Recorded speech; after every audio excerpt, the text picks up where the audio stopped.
The TD Winnipeg International Jazz Festival kicks off on June 17th, lighting up the city with incredible music through to June 22nd. From the Desautels Concert Hall and the Fort Garry Hotel Club Room to the open air stage at Old Market Square, venues across Winnipeg will be buzzing with the sounds of top tier talent from around the world. One of the must-see acts this year hits the Old Market Square stage on Wednesday, June 18th at 9:30 p.m. and is guaranteed to bring the party.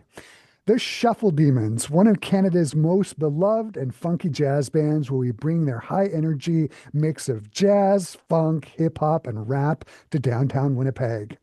For over 40 years, the Shovel Demons have been turning heads and moving feet with their powerhouse lineup of three saxophones, bass, and drums. With 25 cross Canada tours, five in the US, and 17 in Europe, they've built a global fan base thanks to their groove, heavy sound, outrageous costumes, and off the wall stage antics. And joining me here over Zoom, I am joined by drummer Stitch Winston and saxophonist Richard Underhill, two of the founding members of the Shovel Demons. Hey, Rich and Stitch, great to see you here. Hi, Thanks, Chris. Chris. Hey, how are you? Good, good, good. Okay, so firstly, the Shovel Demons are a group I've been aware of since I was a teenager back in the 80s. I'm a clarinet player, and for myself and all my friends who were sax players, Shovel Demons was must hear listening. What Do You Want was always on everybody's CD rack as well as Street Nicks. One of the things I associate with the Demons is the overall killer musicianship of the band. Can you talk about how the three saxes and bass and drums got together back in the 80s and how the group started? Yeah, for sure. And that's awesome that you and your friends used to listen. That we always were so happy that our music reached, our fellow band nerds, and they had a bit of a beacon for what they like to do. So we were at York University. I came from BC actually, and met up with a guy called Mike Murley, Mhm. who I fell in with quite quickly, moved into his house, and then I was busking. I was busking to put myself through school, and he was doing wedding gigs. So we'd come home on Saturday night and have a beer, and I would have a sack of change, and he kind of made about the same amount doing a wedding gig, and he was like, "That's crazy. Well, maybe I should join you." So he came out one day in September of 1984, and we had a blast. And then the next time we went out, he brought Stitch, who was a friend of ours from York University, and Dave Parker, who was Mike's best friend, and it just really, really clicked. So we busked and busked and busked in 1984, and then in '85, I'd been to Europe, and so I convinced the guys to go on a 3 month busking tour of Europe, which was really, really super fun and hard, but a good time. And then when we came back, because I was actually writing press releases in the day before, before social media, I was like, tried to play the streets of Venice. Yeah. Had no luck. Still have this kind of funny thing that I sent back, to the Globe and Mail, and people thought it was fun, so we got a little press, and then we added Jim Vivian on bass, recorded, and then the rest is history. Mhm. The band plays wearing some of the craziest and funkiest suits ever. Uh, I suspect that comes from the busking days, right? Was that something that you did? Absolutely. Hmm. Yeah, Stitch, talk about how we got our suits originally. Richard used to have these very loud shirts that he bought at the Salmon Arm thrift shop because he's from Salmon Arm, BC. So we started wearing these loud shirts to try and help attract a crowd when we were busking. And then it just evolved and got crazier and crazier. When we went to Europe to do our busking tour in 1985, our first stop was Paris. And the first place that we bussed was in front of the George Pompidou Center. And we met this Gambian tailor named Gimme. And he said, "You guys need to, upgrade your wardrobe." So he made us these traditional Gambian suits. And so we started wearing those, and then it just expanded. Our second album was called Bop Rap, and that's when we met Kurt Swinghammer, a great artist. And so he hand painted our suits and he did the album cover. And And I remember one day I was walking down Queen Street West in Toronto, and I saw this crazy Nuristan robe in the window of a funky shop, and I bought it. And so, the whole thing about the Shuffle Demons is that none of it was preconceived. At no point did we decide that we were going to start a band. It was just friends busking on the street, and the whole thing just evolved really organically. The music, the suits, everything. And then something really incredible happened. You started making you started making videos and getting played on Much Music. Can you talk about the importance of Much Music early on in your career? Oh, yeah, absolutely. Yeah, it was really important. And that was also sort of unplanned. In Toronto, City TV had this kind of City TV everywhere thing. Mm. And they did one with us busking in front of the Eaton Center called, the Shuffle Devils in front of the Eaton Center. And so even though that was wrong, I wanted to get the tape. In the old days, you go in and get the tape. So I went into I found the on-air promo department, went in and met John Gunn, who was the head of the department.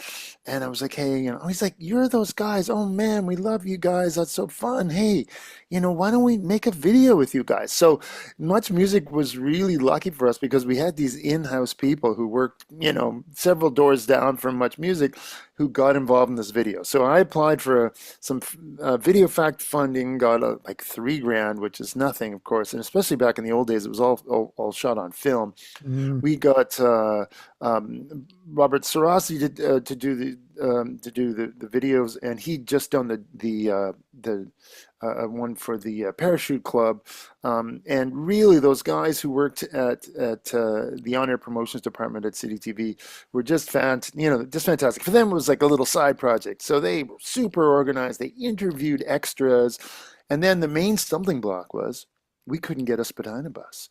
We wrote a letter wanting to rent one. And they were like, typical Toronto fashion.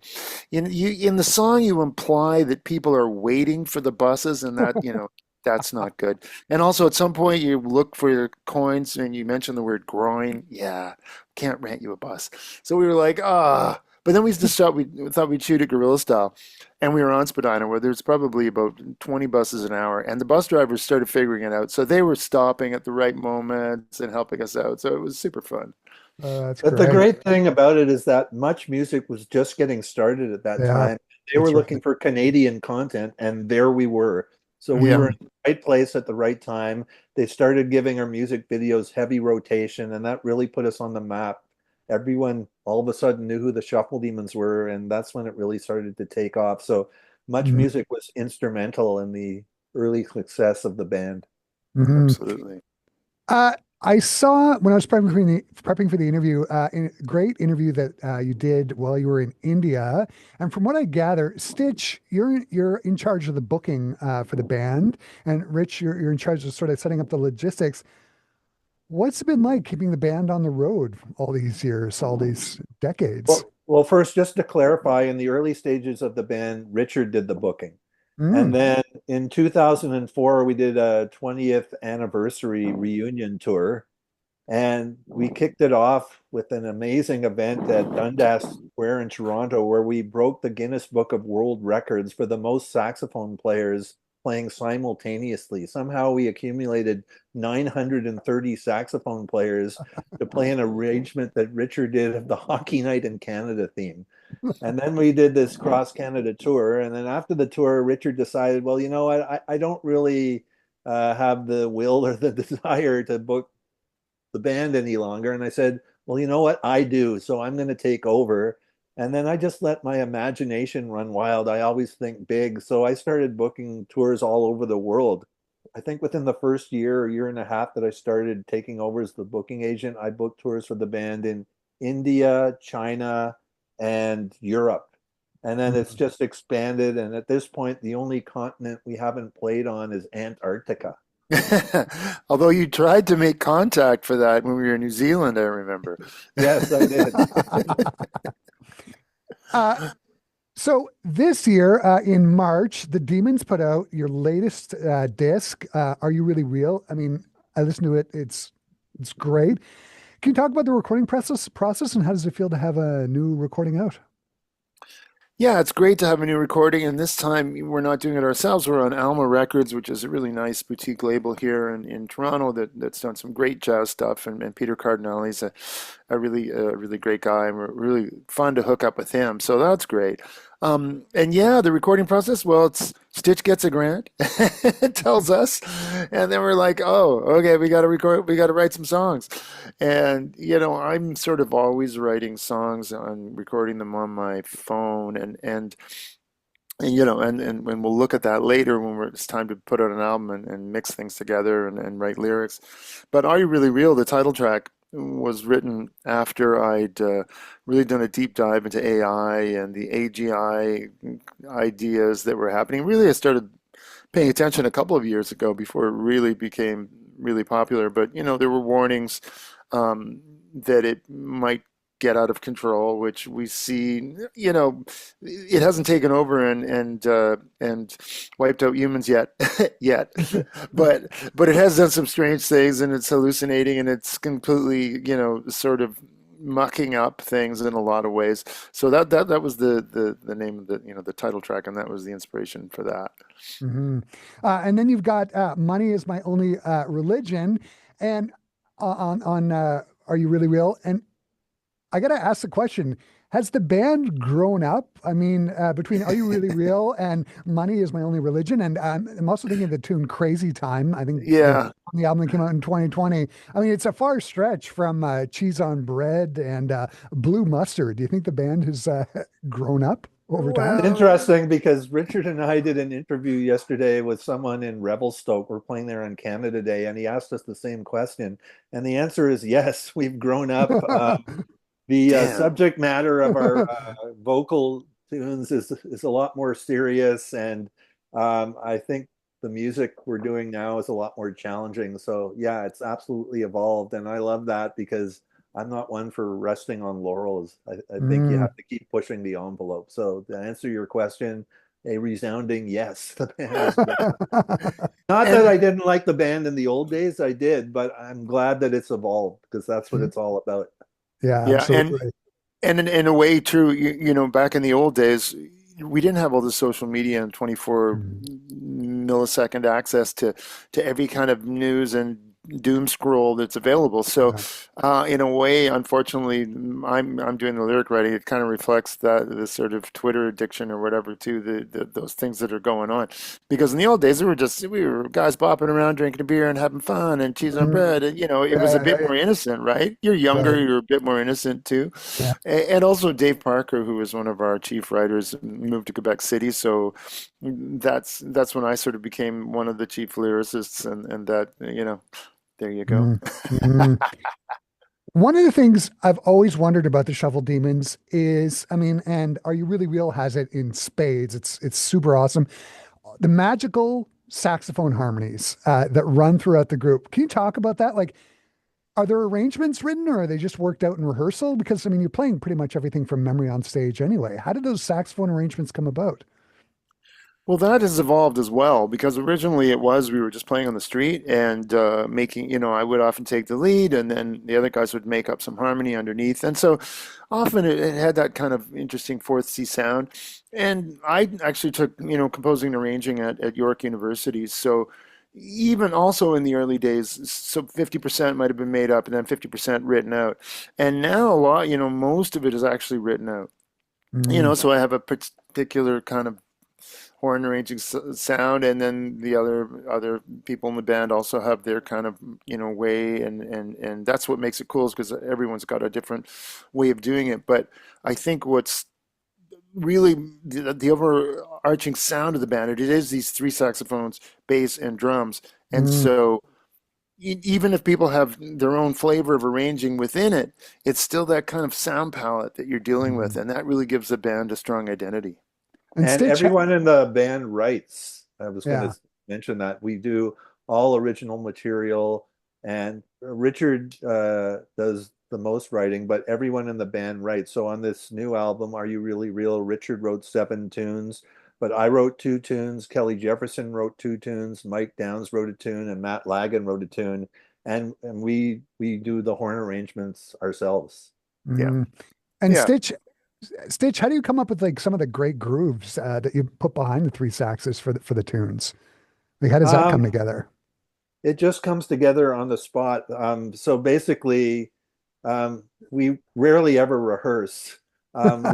We're all school musicians, so we can all read music. So Mm, basically, when we're recording a new album, we show up in the recording studio and everyone sticks their charts in front of each other. And I just come up with the grooves on the spot based on learning the music, like what I hear. yeah, So when right. I hear the bass line and when I hear the horn lines and when I hear the general vibe of the tune, I just come up with it on the spot based on what I'm hearing around me. Mm, And we mm, will have we try to rehearse before we record that We for might sure. do one rehearsal before a Usually recording, we're but just like cramming it all in, like, oh, Matt's gonna be back in Europe. We got to get into the studio, like mm, yeah. it's a funny process, but sometimes that leads to some really interesting sounds when you're on the off the cuff. Mm.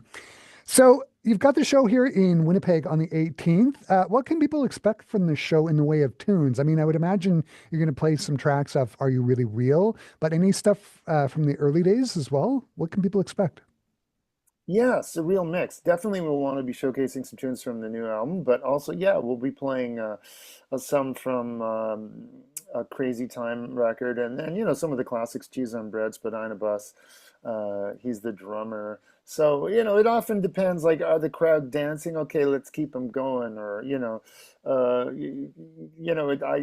do it on the fly, but we'll Mhm. definitely squeeze in some jazz instrumentals and then some of the vocals. So it'll be a mix, but yeah, we will play Spadina Bus I for should sure. also mention this is our first time playing in Winnipeg in 16 years. The last time was Wow. 2009 at the Jazz Festival, so it's long overdue. We've always loved playing in Winnipeg. We've always gotten a great response there, so I'm really happy that we're coming back. Fantastic. And as far as antics, what can people expect? And one of the things I always wonder is it the antics that help keep the shows for you guys fresh and uh, new all the time?